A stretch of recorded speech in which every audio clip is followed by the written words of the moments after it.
Yo, we reached 3 fucking subscribers. I'm about to hit a thank you. I'm about to hit a thank y'all. A thank you for the 3 of y'all. You gotta get 3 thank yous. Hopefully I don't fall.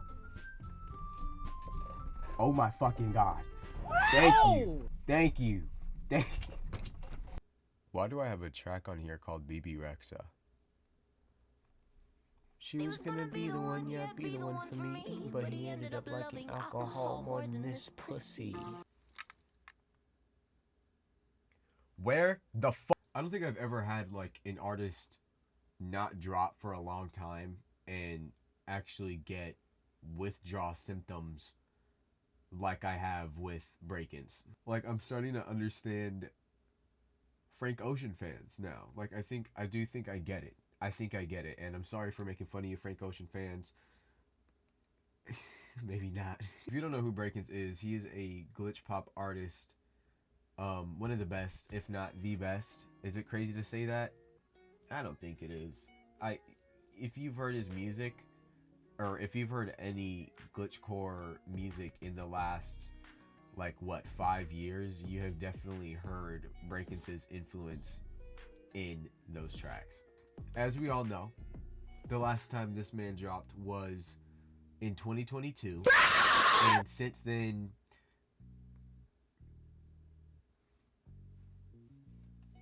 yeah. By the way, I'm kind of sick right now, so if you hear me sniffle at all in this video, just ignore it. Like, please, I don't. The first time I listened to Brakence was maybe. The first time I listened to Brakence was maybe like a month after Hypochondriac came out. Actually, no. No, that's a lie. The first time I listened to Brakence was back when Midwest first dropped his Better Luck Next Time EP. One of the best hyperpop projects of all time. And I don't give a fuck. You can fight me on that. We can fight on that. That shit is peak. I fuck with Midwest heavy too. Edgar's the GOAT too. A lot of good shit. Bet y'all kind of jealous that I have this, aren't you? But yeah, it's been a little over 3 years now since Hypochondriac came out, and he's gone. He's gone. Oh shit. Wait, nope. He's back. Oh, never fucking mind. What the fuck? In this video, I want to discuss the things that Brakence has done since Hypochondriac came out, and where he can go sound-wise from where Hypochondriac left us off. Because Hypochondriac was definitely his magnum opus, and definitely one of the most influential projects that came out that year. By far. Not only was it influential, but it was very intricate and detailed and different and very much Brakence. And I see a lot of people ask, like, what exactly does he do next, you know? What direction does he take his music? And I have a couple ideas, so we're gonna get into that. First thing that he released since Hypochondriac, officially, that had his name tied to it. And also, if I'm missing anything, please let me know. I don't think I am, but I very well could be. Was a track with 2 other artists. His name is Jed Will.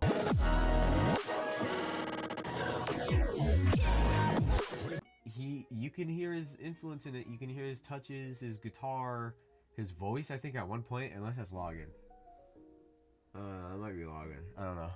I think the track is great. It's very much overwhelming, I think, upon first listen. But the blending of the guitar and the rest of the production is fucking insane. It's a really, really dope track.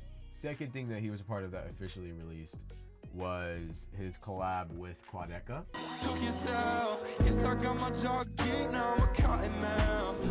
A la carte. That song is peak music. Quadeca did his thing. Brakence did his thing. They did it very well together. When Brakence comes in and the style of the song flips a little bit to a more Brakence oriented style, oh my fucking god, That song is so cool. It is so cool when it does that. His verse is very, very catchy.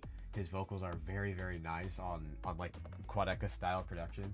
It was peak. It was so exciting when they first released that, seeing them do something together. It was very, very cool, and it was one of my most streamed songs of that year by far, 100%. The next thing he did was the stuff with Colliding with Mars. I think he did like 3 songs with him, maybe 2. I just spit. Please tell me you don't see. Please tell me you don't fucking see that shit.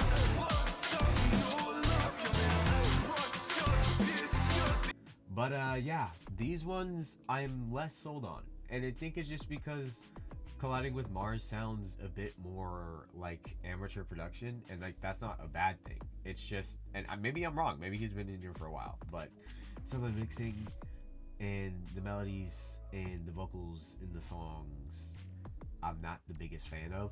But I still do like them. They're on my liked. 2 of them are, I think. Because I do think they're still like very, very interesting tracks, and I think Brakence blends well into every single one of those songs. I don't know how much influence he had on the production side of things, but maybe he just has one of those voices. Jesus, my fucking hair. Oh my fucking god. Maybe he just has one of those voices that's like fits into everything. I don't know. I went to the Brakence subreddit and I found out that quite a few other people are not the biggest fans of this project. And again, no hate to Colliding with Mars. I'm not gonna dog on him or his project. But a lot of other people did. A lot of other people did. Number 4. I can actually do the thing from the last video. Number 4 is Sleepwalking with Aries. Oh my fucking god. Cause we took a trip, I was lost and found. She had my heart and if a la carte didn't come out, this would definitely be my favorite. I think I like a la carte a little more. No, I don't. No, I don't. I think Sleepwalker takes it. I'm gonna be honest. Aries has been a artist of mine that I've been listening to since I was young.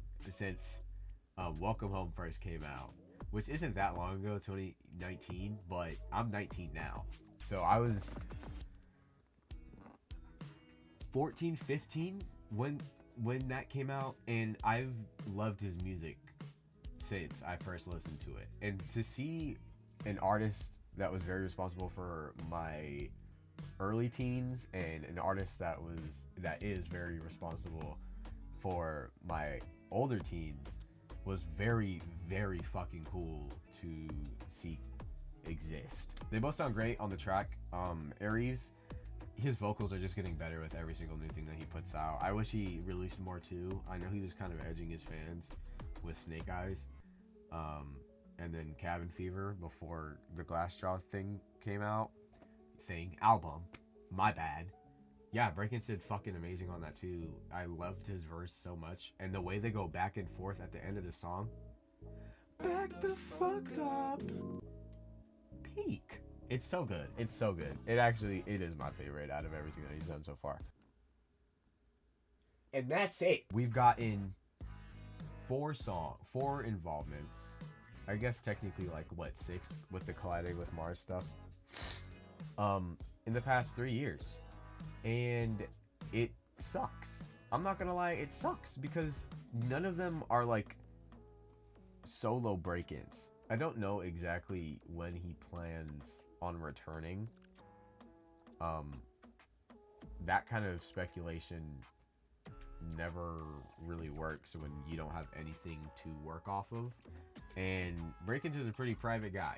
There's not a lot of interviews and shit like that of him, which is cool. I don't mind that, but it does make it difficult to kind of keep track of where the artist is at in their next project and, you know, stuff like that.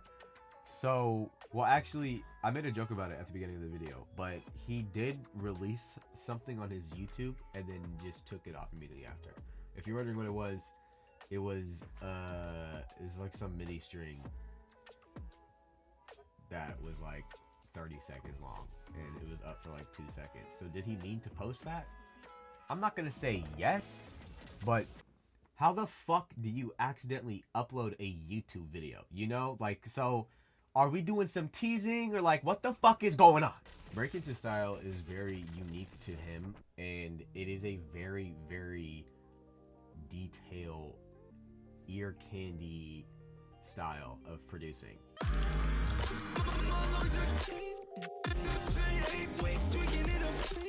And because of that, I do understand that working on something as insane as Hypochondriac was, or something even more insane, that's gonna take some time.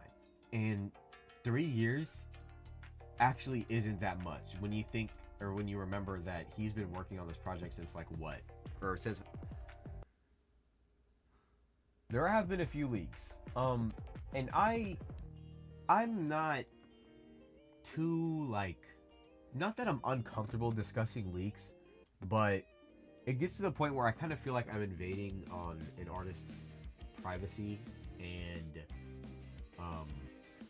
just, yeah, privacy. I feel kind of bad listening or discussing things that they didn't put out themselves. I don't know where these leaks came from, and that's why I don't want to get into too much detail about what their sound consists of. But I will say that it is